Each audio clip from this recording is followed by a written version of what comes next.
जय माता पार्वती, जय भोलेनाथ। भाइयों और बहनों, आज का हमारा विशेष कार्यक्रम हरतालिका तीज को समर्पित है। यह व्रत सिर्फ एक साधारण व्रत नहीं है, बल्कि माता पार्वती और भगवान शिव के दिव्य मिलन का पावन गाथा है। इस व्रत को करने वाली महिलाओं को अखंड सौभाग्य, दाम्पत्य सुख और सुख समृद्धि प्राप्त होती है। आज हम जानेंगे हरतालिका तीज की कथा, व्रत की विधि क्या होती है, हरतालिका तीज पर व्रत कैसे करना चाहिए, पूजा पाठ का इस दिन करने से क्या महत्व होता है, इस दिन के विशेष उपाय और साथ ही भावनात्मक दृष्टि से स्त्री जीवन में इस पर्व का अर्थ। तो आइए इस दिव्य यात्रा की शुरुआत करते हैं। मेरे मित्रों, हरतालिका तीज भाद्र मास भाद्रपद मास के शुक्ल पक्ष की तृतीया तिथि को मनाई जाती है। यह दिन खास तौर पर कन्याओं और विवाहित स्त्रियों के लिए अत्यंत शुभ माना गया है। लेकिन अब इस समय तो प्रचलन में कुछ पुरुष लोग भी इस व्रत का पालन करते हैं और नियम से इस व्रत का अनुष्ठान करते हैं और उन्हें उनका लाभ भी प्राप्त होता है। मान्यता है कि जिस प्रकार माता पार्वती ने कठिन तपस्या करके भगवान शिव को पति के रूप में प्राप्त किया, उसी प्रकार इस व्रत को करने वाली स्त्रियों को उत्तम पति की प्राप्ति होती है और दाम्पत्य जीवन में सुख सौभाग्य मिलता है। यह व्रत निर्जला व्रत के रूप में भी किया जाता है, यानी भोजन पानी के बिना भी जो भी स्त्री इस व्रत को पूरे श्रद्धा भाव से करती है, उसके जीवन में शिव पार्वती का आशीर्वाद सदा बना रहता है। मेरे मित्रों, इस व्रत को हल्के में नहीं लेना चाहिए, क्योंकि ये आदिकाल से ये व्रत माँ पार्वती ने किया था। उसके बाद से ये पृथ्वी लोक पर यह व्रत प्रचलित हुआ। हरतालिका तीज सिर्फ पूजा या उपवास का पर्व नहीं है, यह स्त्री के भाव, उसकी श्रद्धा और उसके त्याग का प्रतीक है। इस दिन स्त्रियां अपने पति की दीर्घायु, सुख, सौभाग्य और परिवार की समृद्धि के लिए व्रत रखती हैं। यह पर्व स्त्री की आस्था, उसकी शक्ति और उसके संकल्प का प्रतीक है। यह हमें सिखाती है कि पति पत्नी का रिश्ता केवल सांसारिक नहीं है, बल्कि आध्यात्मिक भी होता है। आज भी ग्रामीण भारत में महिलाएं अपनी सहेलियों के साथ मिलकर झूले झूलती हैं और लोकगीत गाती हैं और पूरे परिवार का वातावरण को उल्लास से भर देती हैं। अब हम जानते हैं हरतालिका तीज के बारे में विस्तार से।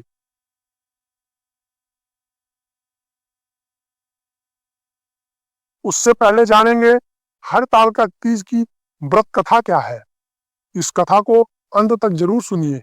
ये कथा सुनने से भगवान भोलेनाथ और माँ पार्वती की अनंत कृपा आपके ऊपर बरसने लगेगी। वीडियो को अंत तक जरूर देखना, क्योंकि कथा के बाद हम आपको इस व्रत की विधि विस्तार से बताने वाले हैं और इस व्रत के क्या क्या लाभ होंगे और बहुत कुछ इस वीडियो में है, इसलिए वीडियो को अंत तक जरूर देखें। अब वीडियो को स्किप बिल्कुल ना करें। तो सबसे पहले अब आपको बता रहा हूं हरतालिका तीज की कथा। आप आप इस कथा को ध्यानपूर्वक सुनिए। अब सुनते हैं वह कथा जो पीढ़ी दर पीढ़ी सुनाई जाती रही है।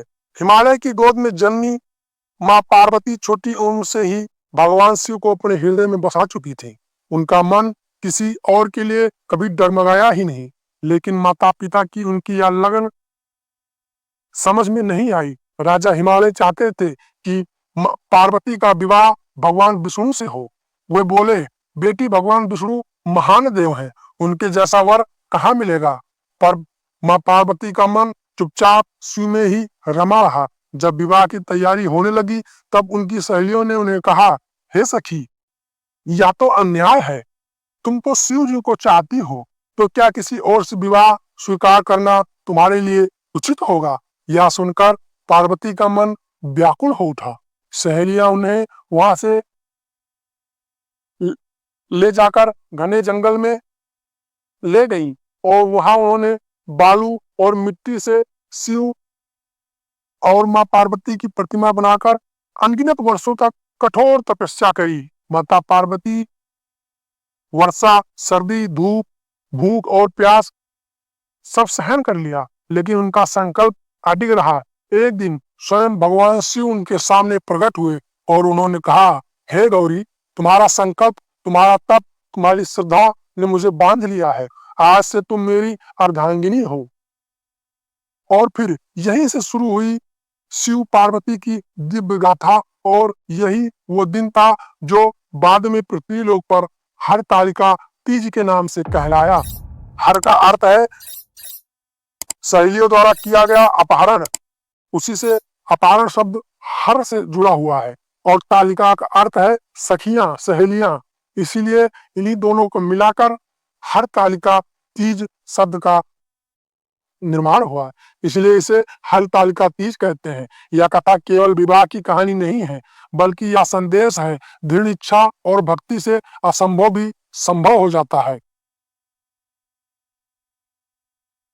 अब जानते हैं इस व्रत को करने की विधि क्या है विस्तार से। वीडियो को इसकी बिल्कुल मत करना। तो मेरे मित्रों, हरतालिका तीज के व्रत के बारे में आपको विधि मालूम होना बहुत ही आवश्यक है। तो अब आपको बताते हैं हरतालिका तीज के व्रत करने की विधि।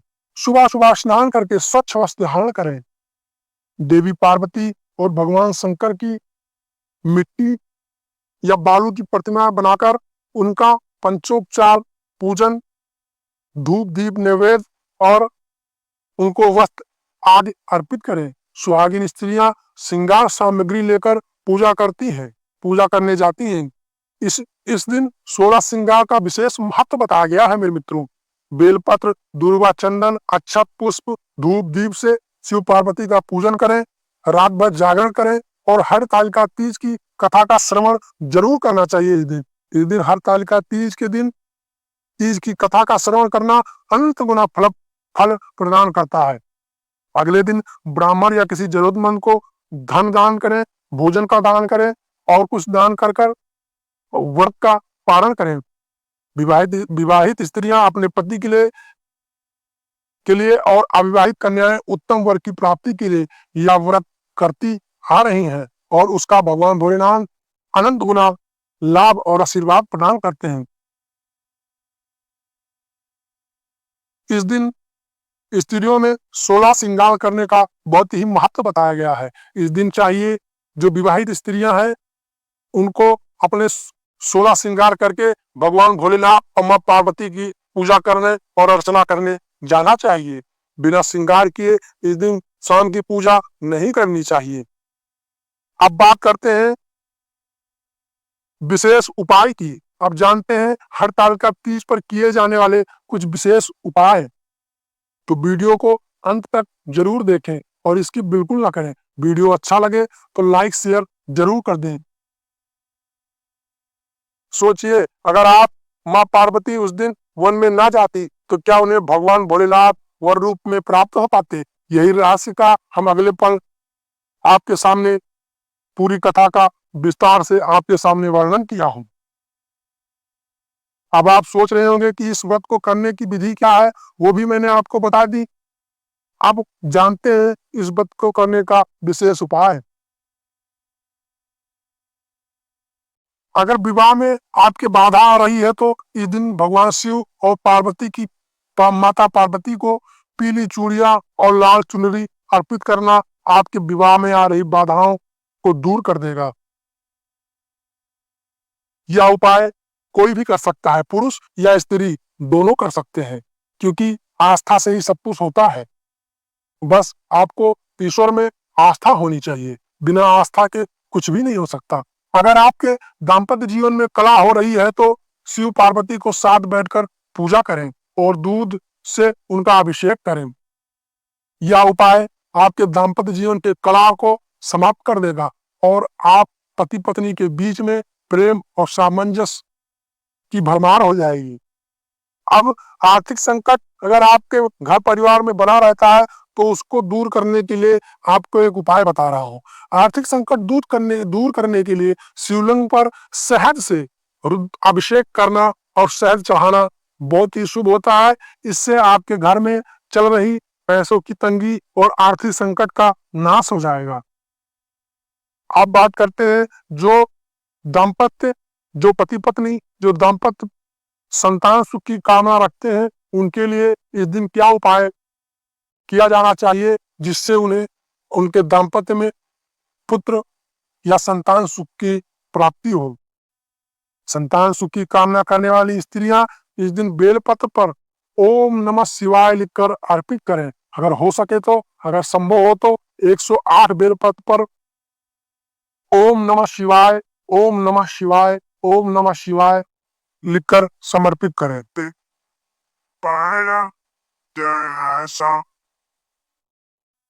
अब बात करते हैं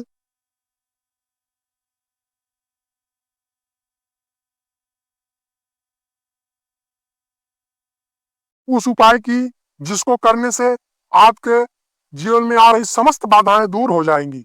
तो वो उपाय होगा आज के दिन व्रत करना, भगवान भोलेनाथ का विधिवत पंचोपचार पूजन करना, और उसके बाद रात्रि जागरण का आज के दिन बहुत विशेष महत्व बताया गया है, इसलिए आज के दिन रात्रि जागरण अवश्य करना चाहिए आपको। तो भाइयों और बहनों, हरितालिका तीज केवल एक व्रत नहीं है, बल्कि पति पत्नी के बीच प्रेम और विश्वास की डोर को मजबूत करने का पर्व है।